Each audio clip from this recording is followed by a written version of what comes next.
Every 68 seconds, an American is sexually assaulted. And because April is Sexual Assault Awareness Month, we want to use our platform here on Newsmakers to highlight the sexual assault nurse examiners from Freeman Health Systems and the important job that they do. Thanks for joining us today. We have Karen Scott, SANE Program Coordinator, and Gretchen Tyree. Yes, ma'am. Thanks for joining us, ladies. So tell us what SANE stands for and the important role you play in the sexual assault patient. Okay.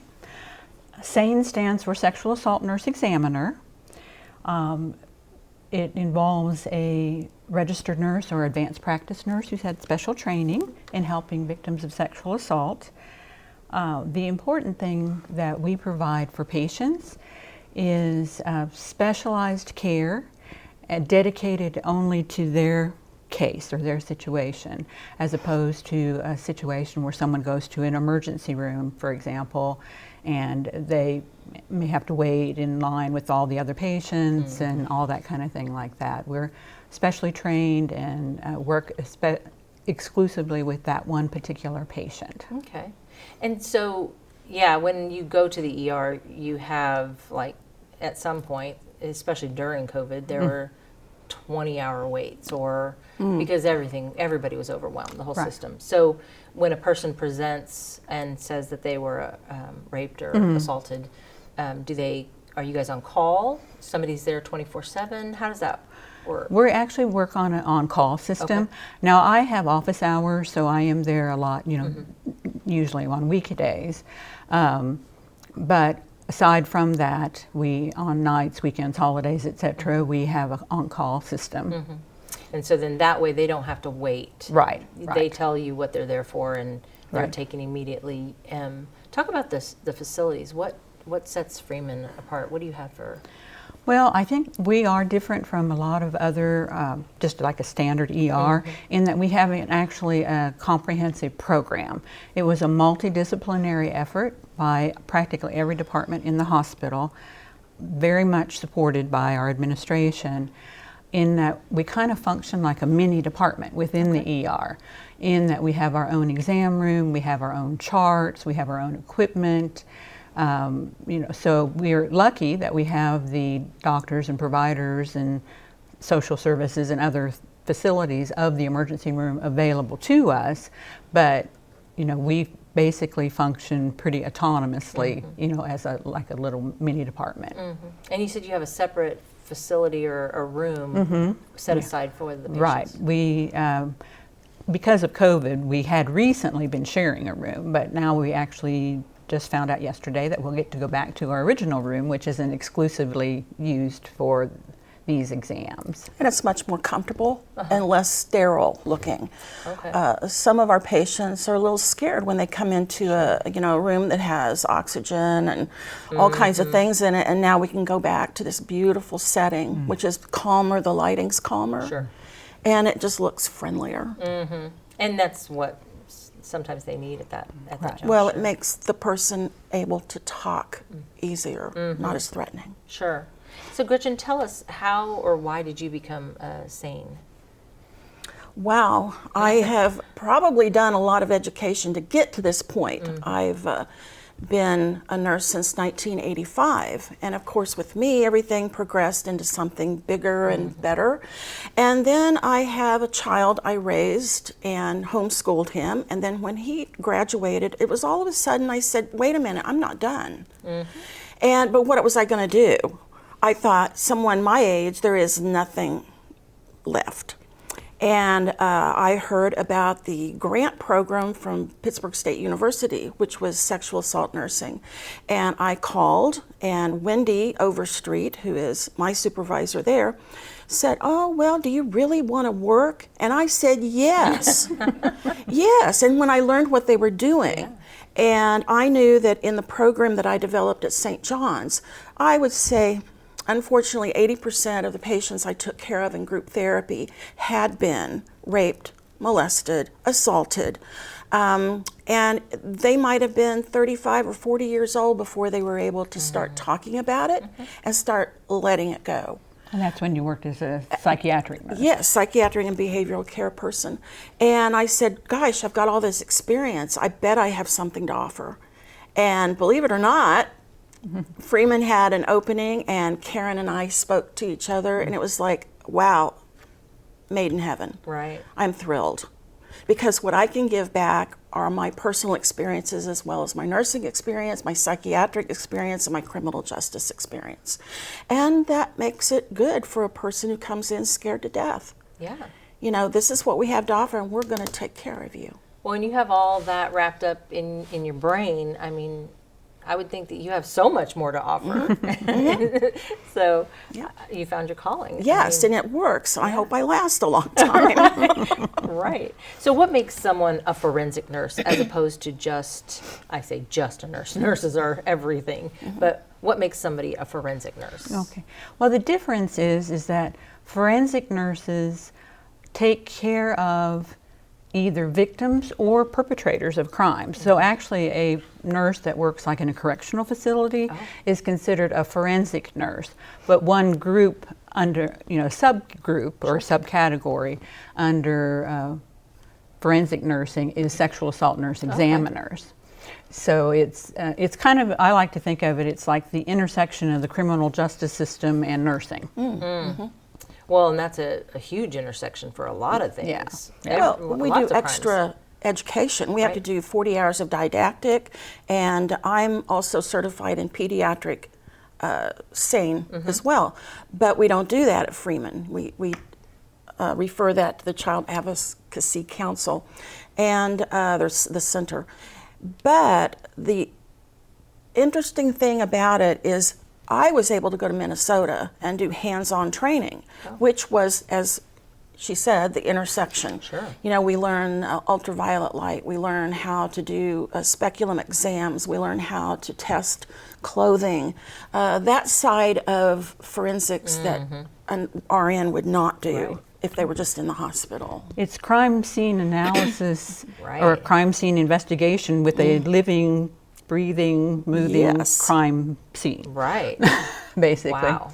So a lot goes into that. Right. And I'm a big crime buff, so I get it. And all the CSI shows are huge hits. So, I mean, it is a lot little of detail. unrealistic. I call them Very, yeah. fairy forensic fairy tale forensic shows, but Right. still the idea. So why is it so important? Well, I mean, the answer might be obvious, but for a forensic nurse to examine a sexual assault patient as opposed to just, taking care of their exterior wounds. Right. Good point. Well, because a forensic nurse or a sexual assault nurse examiner has special training,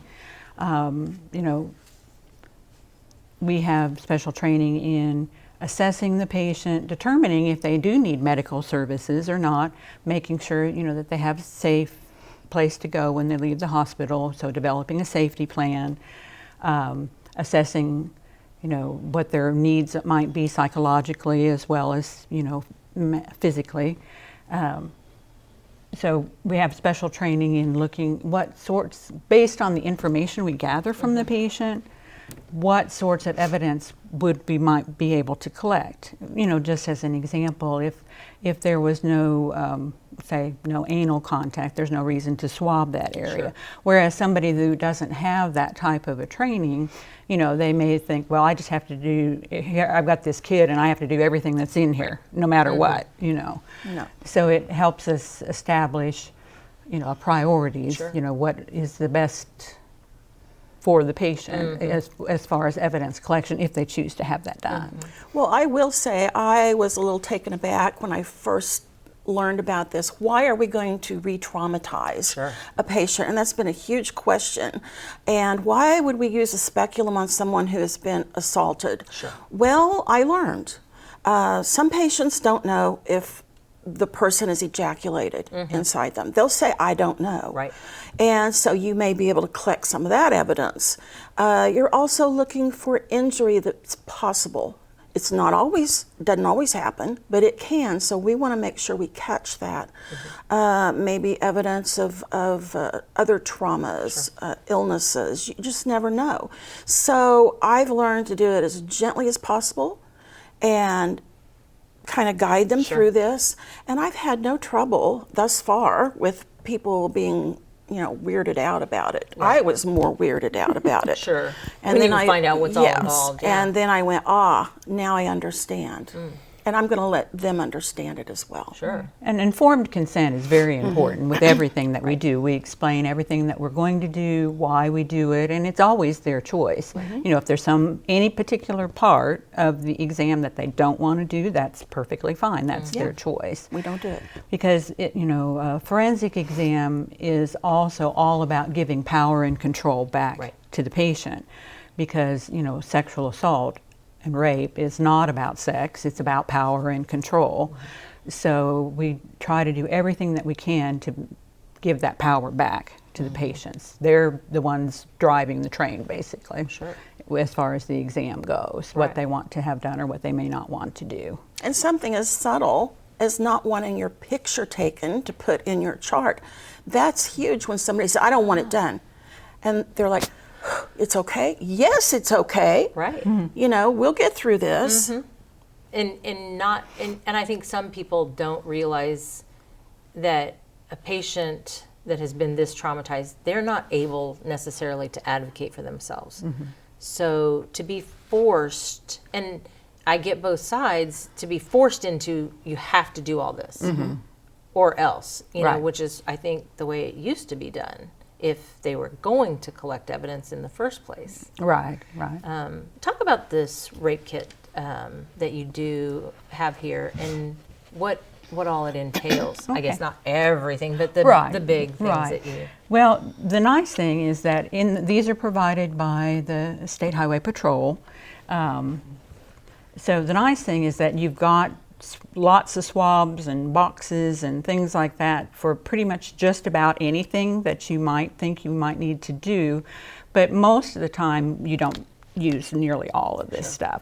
So just for an example, they have a bag to put their underwear in, or whatever piece of clothing might happen to be next to their genitals, after the assault. In some cases, we might collect, like Gretchen was talking about, we collect cervical swabs or vaginal swabs, sometimes rectal swabs, depending on what happens. We do always collect, it used to be years ago that we collected head hair to be the DNA standard for the patient. Okay. But now the recommendation is to do the buccal swabs. Okay. The cheek, inside the cheek. And that's what this little box is. Okay. So, we pretty much always are going to do that. We pretty much are going to always do the cervical and vaginal swabs for female patient. If there's been oral contact, we do oral swabs, like around the base of the teeth, under the tongue, and that type of thing like that. And then we have some, a number of extra swabs in here. For example, we have a special light called a Woods lamp, or it's basically an ultraviolet light, or if you watch CSI shows, the alternate light source. That we can use to look at fluids, to look for dry bodily fluids on the skin if the patient hasn't showered and so on. And it shines. Right. It does fluoresce, basically a white purple color. Oh, okay. We don't necessarily know exactly what fluid it is, but there's something there. So we have some boxes and plenty of swabs that we can swab that area and collect that. So everything that we collect is put into paper, either cardboard or paper. We don't want to put anything that has any moisture into plastic because it might mold, which would basically kind of destroy or contaminate the samples. So. And you write all the details on the outside of the box. Right. This is a chain of custody. Chain of custody. Right? Yes. And do you seal it up? And yes, and that's what these little seals are here. So after we have, and there is a little summary report in here that we fill out that just basically lists the samples we've collected and a summary of the details of the assault. And this goes with all the samples after they're sealed up and put into the box. This goes to the crime lab with the samples. Okay. And this is what the crime lab uses to determine what seems to be the highest priority swabs to analyze first. Okay. And basically, my understanding of the way that it works at the crime lab is, they'll start with those samples, and if they find the foreign DNA on those samples, they're basically done. They've established, the situation. If they don't find them there, then they go to the next one and the next one and next one and keep processing until they've either, found foreign DNA or completed all the samples that were sent to them. And there was a big push for the last several years about testing untested rape kits in the state of Missouri. And I read an article that all the agencies around here locally now have cleared all of their backlogs. Yes, I think that just happened recently. Right. Talk about why would there be a backlog at all? Right. Well, what used to happen before the state enacted any laws about it was that it was basically up to the discretion of the investigating officer whether or not a kit was going to be submitted to the crime lab for analysis. So sometimes they may make a judgment one way or the other and it wouldn't go anywhere. In other cases, some prosecuting attorneys' offices felt like if it was strictly a matter of consent, it was established that there was sexual contact, but the issue came down to consent. Was it really necessary to analyze all these swabs and things like that when the person had already admitted that there was contact? It was just a matter of consent. So, sometimes that would be a situation where a kit might not be tested. But now, with the new laws and things like that, that has, fortunately taken care of that situation. And is it a cost factor? Was it a cost factor? I think it possibly could be. One of the law provisions of the Violence Against Women Act is that all states had to put into place some sort of a process to pay for forensic exams so that patients didn't get charged for them. Because what used to happen many years ago, I've been a registered nurse since 1995 and a sexual assault nurse examiner since 2000 actually. What used to happen was the department was the one that would pay for the exam to be done, and or the patient, to add insult to injury, here this terrible thing has happened to them, they come to the emergency room, they go through this process, and then they get billed for it. So, that was a good thing when that changed. And the kit takes a few $1,000s to test and analyze. And that's one of the reasons why the crime lab starts with that process, rather than just willy-nilly. Analyzing everything. They start with one and proceed that way because it is, I'm sure, very costly for the crime labs to analyze all of this. So the old theory or stigma was that it was the victim's fault, and then so then they go in and they get examined and they're re-traumatized, like you said, and then add insult to injury, they get charged for it. So that would, I think, developing the policy at the state level and then also local level probably has helped your cause or the cause. Right, exactly. And we already had, we had that process in place when it was in 2008 when the state of Missouri put their process in place for paying for the forensic exams, and that was just at the time when we were working on developing and setting up our program at Freeman. So it dovetailed wonderfully at that point that they set it up. And the hospital administration has also been very supportive in that medications that the patient takes while they're having the forensic exam, such as the emergency contraceptive or antibiotics or hepatitis B or any of those things like that, the hospital will pick those up. In other words, the patient doesn't get charged for the medications. But the state of Missouri doesn't pay for that. That's the hospital picking that up. Well, and they have to go through a lot of that, right? They get tested for STDs and... Well, actually, we don't test. Oh, okay. We treat. Okay. And the rationale behind that is that we feel it's better to just go ahead and treat. Sure. If you test, and just as an example, if you test and say, for example, the perpetrator would test positive for something and then the victim didn't test positive for something, there could be all this, you know, or for example, or the test failed on yeah, it for or some if reason. the victim or patient tested positive for something and the perpetrator wasn't positive, well then that's all her or his Sure. sexual history may be gotcha. coming into play there. So it you know, Right. it's kind of a better, in our, now we do encourage them to have, if they wish to have testing done, to follow up and have that done, like Right. at the health department or that sort of thing. But we don't do the testing as part of our program. That's so smart, and I didn't even I wouldn't have realized that you just treat rather Yeah. than test, and that's a big thing. So talk about the emergency contraception that is offered for patients. Yes, we use Plan B, one step, which is basically a high-dose single hormone, high-dose birth control, oral birth control pill.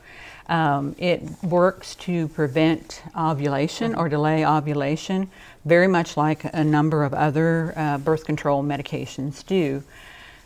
You know, it won't affect an existing pregnancy. It's not an abortion pill. Right. You know, it's an emergency contraceptive. So it is best to be taken within 72 hours after the assault. You know, basically the sooner the better. But it can be taken later than that too. So talk about why a patient that comes in who was sexually assaulted, why they might not seek to have a kit done or Right. Sometimes, for a number of reasons, you know, sometimes they may be afraid of, if they make a report, that of reprisal or getting somebody in trouble. They might not be sure exactly what happened, you know, so they don't want to get somebody in trouble when actually nothing happened, or they're not sure if anything happened. They may be, you know, sometimes there's some guilt or victim blaming. You know, well, I was drinking, I don't know, maybe I did say yes, you know, sometimes. Sure. And they could be drugged at that point. Exactly. They left their drink unattended or Right, right. had to go to the bathroom and they, you know, oh, I ordered you a drink and you don't want to be rude or Right, exactly. Well, and we cover that with the not reporting the case, but doing the case. Right. Doing the kit, and maybe down the road they'll say, okay, I feel comfortable enough to have it analyzed now, or not. The fact is, they came in, got the care, got the meds, and hopefully got some therapy, and moved on. You know, people don't need to know. You know, you don't have to move on with the law enforcement. This is private. And some people have said, you know, that this has happened before, and you know, the law enforcement wasn't able or couldn't do anything with it, and so I don't want to go through all of this again. the process that itself is you what know, they worry about. Yeah, the process themselves. So, but they do have three options now in the state of Missouri. They have always had, of course, the reported, the more typical option, and the unreported, which it would be where we basically, the kit is stored, like Gretchen was talking about, where, you know, we collect the evidence, because you can't go back 3 weeks later and do it. You know, we collect the evidence at the time, we store it. If they decide later they want to proceed, then, you know, they let us know. The newest one that was part of the recent laws enacted by the state was the option to do an anonymous kit, which means the evidence is still collected and submitted to the crime lab for analysis, but no personal identifying information. In other words, the patient's name is not associated with it. And that matters because then they can run it through CODIS. Right, exactly. Which is the nationwide DNA database. And that could potentially stop a rapist from... Right. So can they prosecute? Well, they would have to, if that were the case, if they were to get a hit, they would at that point have to come back to us because we're the ones who know, you know, who the patient is, and then the patient would have to be contacted, and they would have to decide whether they wish to proceed. Okay. And then that becomes between the legal system and the victim. Okay. Well, and that The other reason that they might do an anonymous collection is in the case I was talking about, where perhaps they were unconscious and they're not, maybe they don't know if they were drugged or if they were just passed out or what the situation may be, and they just want to know if something happened. Sure. So having the analysis done, and oh yes, there is foreign DNA there, then they can of course decide what they would want to do at that point. Man, it's such a big topic, and it's so important, and it's really important to talk to our young people. Right. College age kids, they have, there's, from what I've read, the rape culture is perpetrated by social media, online. This year's campaign does a lot towards teaching about tech safety, right? Can you talk about that? Well, there's a couple of researchers, let's see, Holliday and Hagedorn, that do a lot of cyber sexual assault research. And what they came out was that young people are constantly using a device. And texting is the preferred method of communication. And so you're going to naturally have some issues that come up because we have the right to access technology for dating, gaming, if business, work, technology is essential. I couldn't get through the day without it. But there's a population of people who will exploit the power imbalance in society. And for example, cartoons that make fun of our race, our sexuality, language, how our accents, our disabilities, and political choices. We saw that last year. And so online spaces amplify those existing attitudes and beliefs that perhaps allow you to understand what rape culture is. So, for example, a big one, photos are taken of a young girl. She's drunk and at a party, and maybe people have been marking on her and click, click, click, and she's not in her best light, right? Well, somebody uploads those photos to certain websites, chat rooms, or whatever. Can you imagine the consequences when the girl sees it, the humiliation, the family crisis, the mental health problems that come from that? Devastating. But you know what? These people over there don't really care because they thought it was funny.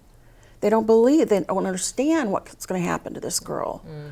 And so the rape culture is, the rest of us then have to get on board and reframe our thinking that who's to blame? It's the person who took the pictures. It's the person who uploaded the pictures. It's the people who choose to assault and rape, not the person who's trying to get from, Webster Hall to the CJ building at night by themselves. Is there something wrong with that? No. This person over here made a conscious choice to harm. That's where our mind has to say, this is the person and we need to do something about it. And hopefully we're here to say, it's not your fault and we believe what you say. And let's get you through this so you're strong enough to follow up and take charge. And file a report if you want to. If not, work at helping someone else through this. Well, the SANE program is just really important, and we really appreciate you taking time to come on and talk to us about it. Great, thanks. Thanks for joining us today. Ultimately, there is no surefire way to prevent a perpetrator from committing an act of sexual violence. If you or someone you know has been affected by sexual violence, talk to someone who understands what you're going through. You are not alone. Help is available 24/7 through the National Sexual Assault Hotline at 1-800-656-HOPE. This is Newsmakers on KGCS TV from the Ruth Colpin Studios here at Missouri Southern State University, and I'm Bobby Potroff. We'll see you again soon.